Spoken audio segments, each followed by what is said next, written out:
ಪ್ರೀತಿಯ ವಿದ್ಯಾರ್ಥಿಗಳೇ, ನಮಸ್ಕಾರ. ನೀವೆಲ್ಲರೂ ದ್ವಿತೀಯ PU ಕನ್ನಡವನ್ನು ಓದ್ತಾ ಇರುವಾಗ ಪರೀಕ್ಷಾ ದೃಷ್ಟಿಯಿಂದ ಈ ದೀರ್ಘ ಗದ್ಯವಾಗಿ ಕೃಷ್ಣೇಗೌಡನ ಆನೆ ಅನ್ನು ಓದ್ತಾ ಇದ್ದೀರಾ. ಅದನ್ನು ಬರೆದವರು KP ಪೂರ್ಣಚಂದ್ರ ತೇಜಸ್ವಿ. ಇದನ್ನು ನಾವು ಪರೀಕ್ಷಾ ದೃಷ್ಟಿಯಿಂದ ಈಗ ನೋಡೋಣ ಅಂತ. ಆ ಕಥೆಯನ್ನು ನೀವು ಕೇಳಿರ್ತೀರಾ, ಓದಿರ್ತೀರಾ. ಪರೀಕ್ಷಾ ದೃಷ್ಟಿಯಿಂದ ನೋಡಿದಾಗ ಒಂದು ವಾಕ್ಯದ ಉತ್ತರಗಳಾಗಿ 3 ಅಂಕಗಳಿರುತ್ತೆ. ಅದಕ್ಕೆ ಬಹು ಆಯ್ಕೆ ಉತ್ತರಗಳಿರುತ್ತೆ. ಅಲ್ಲಿ ಹೀಗೆ ನೇರವಾಗಿ ನೀವು ಉತ್ತರ ಬರಿಬೇಕಾಗಲ್ಲ. 4 ಉತ್ತರದಲ್ಲಿ ಒಂದಾಗಿ ಈ ಪದಗಳು ಬಂದಿರುತ್ತೆ. ನೀವು ಅದನ್ನು ಆಯ್ಕೆ ಮಾಡ್ಕೊಂಡು ಬರಿಬೇಕಾಗುತ್ತೆ. ಹಾಗಾಗಿ ಈಗ ನಾನು ಪುಸ್ತಕದಲ್ಲಿ ಪ್ರಶ್ನೆಗಳನ್ನು ಓದ್ತಾ ಈ ಉತ್ತರಗಳನ್ನು ನಿಮಗೆ ಹೇಳ್ತಾ ಹೋಗ್ತೀನಿ. ನೀವು ಇದನ್ನು ಪರೀಕ್ಷಾ ದೃಷ್ಟಿಯಿಂದ ಗಮನಿಸಿ ಇದನ್ನು ಹೆಚ್ಚು ಚೆನ್ನಾಗಿ ಓದಿ 3 ಅಂಕಗಳಲ್ಲಿ 1 ಕಳ್ಕೊಳ್ಳದೆ ಇರೋ ತರಹ ನೀವು ಪ್ರಯತ್ನಿಸಲಿ ಅನ್ನೋದು ನನ್ನ ಆಶಯ. ಈಗ ಪ್ರಶ್ನೋತ್ತರಗಳನ್ನು ನೋಡೋಣ. 1 ಅಂಕದ ಪ್ರಶ್ನೆಗಳಲ್ಲಿ ಮೊದಲನೇದು, ನಿರೂಪಕರಿಗೆ ಯಾವ ಕೆಲಸ ಖಾಯಂ ಆಗಿತ್ತು? ನಿರೂಪಕರಿಗೆ ತಿಂಗಳಿಗೊಮ್ಮೆ ಜೀಪಿನ ಗೇರ್ ಬಾಕ್ಸ್ ರಿಪೇರಿಯ ಕೆಲಸ. ಈ ತರಹದ ಪದ ಇರುವಂತಹ, ಅರ್ಥ ಬರುವಂತಹ 4 ಪದಗಳನ್ನು ಕೊಡ್ತಾರೆ. ನೀವು ಅದನ್ನಲ್ಲಿ ಆಯ್ಕೆ ಮಾಡಬೇಕಾಗುತ್ತೆ. ಇದು ಉತ್ತರ ಅದಕ್ಕೆ. ಇನ್ನು 2ನೇ ಪ್ರಶ್ನೆ, ದುರ್ಗಪ್ಪ ಏನನ್ನು ಕೇಳಿ ಪಡೆಯಲು ಬಂದಿದ್ದನು? ಕೊಡಲಿಯನ್ನು ಕೇಳಲು ಬಂದಿದ್ದನು. 4 ಉತ್ತರಗಳಲ್ಲಿ ಇದು ಒಂದಿರುತ್ತೆ. ಇನ್ನು ದುರ್ಗಪ್ಪನ ಪ್ರಕಾರ ತರ್ಲೆ ಡಿಪಾರ್ಟ್ಮೆಂಟ್ ಯಾವುದು? Telephone department. ಕೃಷ್ಣೇಗೌಡನ ಆನೆ ಮೊದಲು ಯಾವ ಮಠದಲ್ಲಿತ್ತು? ಗೂಳೂರು ಮಠದಲ್ಲಿ ಇತ್ತ. ಇದನ್ನ ಕೆಲವೊಮ್ಮೆ ಸ್ಪೆಲ್ಲಿಂಗ್ ನೀವು ನೋಡ್ಕೊಳ್ಬೇಕಾಗತ್ತೆ. ಗೂರೂರು ಅಂತ ಕೊಟ್ಟಿರ್ತಾರೆ, ಗೋರೂರು, ಗೋಳೂರು, ಏನೇನೋ ಬರುತ್ತೆ. ಕರೆಕ್ಟ್ ಸ್ಪೆಲ್ಲಿಂಗ್ ನೋಡ್ಕೊಂಡು ಹೋಗ್ಬೇಕು ನೀವು, ಗೂಳೂರು ಮಠ ಅಂತ. ಇನ್ನು 5ನೇ ಪ್ರಶ್ನೆ, ಕೃಷ್ಣೇಗೌಡರ ಆನೆಯ ಹೆಸರೇನು? ಅದು ಗೌರಿ ಅಂತ. 6ನೇದು, ಆನೆಗೆ ಜಗದ್ಗುರುಗಳನ್ನು ಹೊರುವ ಕೆಲಸ ತಪ್ಪಿ ಹೋದದ್ದೇಕೆ? ಅಡ್ಡ ಪಲ್ಲಕ್ಕಿಯಲ್ಲಿ ಗುರುಗಳನ್ನು ಹೊರಲು ಆರಂಭಿಸಿದ್ದರಿಂದ ಅನ್ನೋದು ಉತ್ತರ. ಆನಂತರ 7ನೇದು, ಆನೆಯ ಮಾವುತನ ಹೆಸರೇನು? ವೇಲಾಯುಧ. 8, ರೆಹಮಾನ್ ಐ ವಿಟ್ನೆಸ್ ಎಂದು ಯಾರನ್ನು ತೋರಿಸಿದನು? ತನ್ನ ಹೆಂಡತಿ ಜುಬೇದಾಳನ್ನು. ಇಲ್ಲಿ 2 ಥರ ಕೇಳ್ತಾ ಇರ್ತಾರೆ. ಜುಬೇದ ಅನ್ನೋ ಪದನೂ ಬರುತ್ತೆ ಅಥವಾ ಹೆಂಡತಿ ಅನ್ನೋ ಪದನೂ ಉಪಯೋಗಿಸಿರ್ತಾರೆ. ವಾಕ್ಯದಲ್ಲಿ ಸರಿಯಾಗಿ ಗಮನಿಸಬೇಕಾಗುತ್ತೆ ನೀವು. ನಿರೂಪಕರ ಇಕಾಲಜಿಸ್ಟ್ ಗೆಳೆಯ ಯಾರು? ಇದು 9ನೇದು, ಪ್ರಕಾಶ್. ಅದಕ್ಕೆ ಉತ್ತರ. 10ನೇದಾಗಿ, ಆನೆ ಇಲ್ಲದರಿಂದ ವೇಲಾಯುಧ ಎಲ್ಲಿ ಕೆಲಸಕ್ಕೆ ಸೇರಿದ? ಶಿವೇಗೌಡರ ಸಾಮಿಲಿನಲ್ಲಿ. ಇದು ಉತ್ತರ.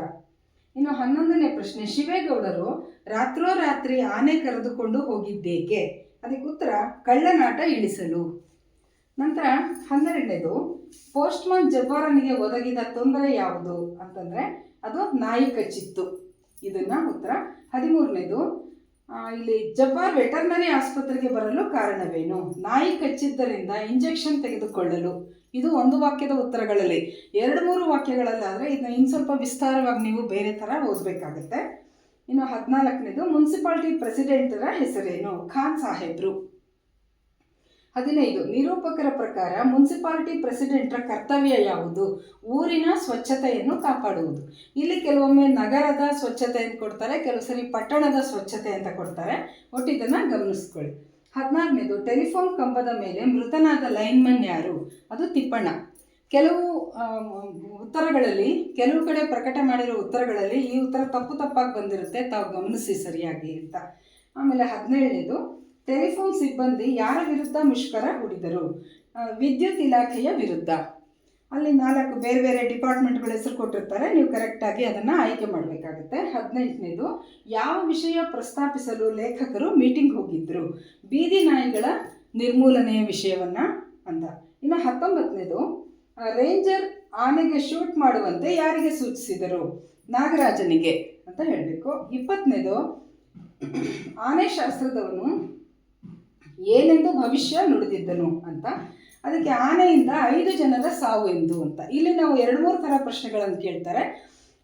5 ಅನ್ನೋ ನಂಬರ್ನೇ ಬೇರೆ ಬೇರೆ ಥರ ಕೇಳಿರ್ತಾರೆ ಅವರು. ಆ ನಂಬರ್ ಸಹ ಅದಕ್ಕೆ ಗಮನಿಸ್ಕೊಂಡಿರಬೇಕು. ಇನ್ನು 21, ನಾಗರಾಜ ಕೋವಿ ಹಿಡಿದು ಎಲ್ಲಿ ಕುಳಿತಿದ್ದ? ಶಿಕಾರಿ ಗಂಡಿಯಲ್ಲಿ. ಗಂಡಿ ಅನ್ನೋ ಪದ ನೆನ್ಪಿಟ್ಕೊಳ್ಳಿ. ಕೆಲವರು ಗುಂಡಿ ಅಂತ ಕೊಡ್ತಾರೆ, ಗರಡಿ ಅಂತ ಕೊಟ್ಟಿದ್ದಾರೆ. ಸರಿಯಾಗಿ ಇಟ್ಕೊಳ್ಳಿ ಅದನ್ನು. ಇನ್ನು 22ನೇದು, ಪೊಲೀಸರು ಏನೆಂದು ಮಹಜರು ಬರೆದುಕೊಂಡರು? ನಾಗರಾಜನ ಕೋವಿ ಸಿಕ್ಕಿದೆ, ಹೆಣ ಸಿಕ್ಕಿಲ್ಲ. ಈ ಥರ ಬರ್ಕೊಂಡ್ರು ಅಂತ. ಇದಿಷ್ಟನ್ನು ನೀವು ಚೆನ್ನಾಗಿ ಓದಿದರೆ ಖಂಡಿತವಾಗಿ ಪರೀಕ್ಷೆಯಲ್ಲಿ 3 ಅಂಕಗಳನ್ನು ಗಳಿಸ್ಬೋದು. ಮತ್ತು ಈ ಕೃಷ್ಣೇಗೌಡನ ಆನೆಯಲ್ಲಿ ನೀವು 1 ಅಂಕ ಕೂಡ ಯಾವ ವಿಭಾಗದಿಂದನೂ ಕಡಿಮೆ ಮಾಡ್ಕೋಬಾರ್ದು.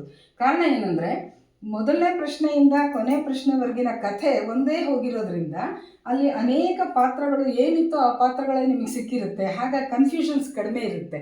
ಅದೇ ನೀವು ಪಾಠಗಳಲ್ಲಾದರೆ ಎಷ್ಟೊಂದು ಬೇರೆ ಬೇರೆ ಪಾತ್ರಗಳು ಘಟನೆಗಳು ಬರ್ತಾ ಇರುತ್ತೆ, ನಿಮಗೆ ಗೊಂದಲ ಆಗ್ಬೋದು. ಆದರೆ ಇಲ್ಲಿ ಒಂದನ್ನು ಕಳ್ಕೊಳ್ಬಾರ್ದು ನೀವು ಅಂತ. ಹಾಗಾಗಿ ನಮ್ಮ ಮುಂದಿನ ವಿಡಿಯೋದಲ್ಲಿ ಸಂದರ್ಭಗಳನ್ನು ಕುರಿತಾಗಿ ನಾವು ಮಾತಾಡೋಣ. ನಮಸ್ಕಾರ.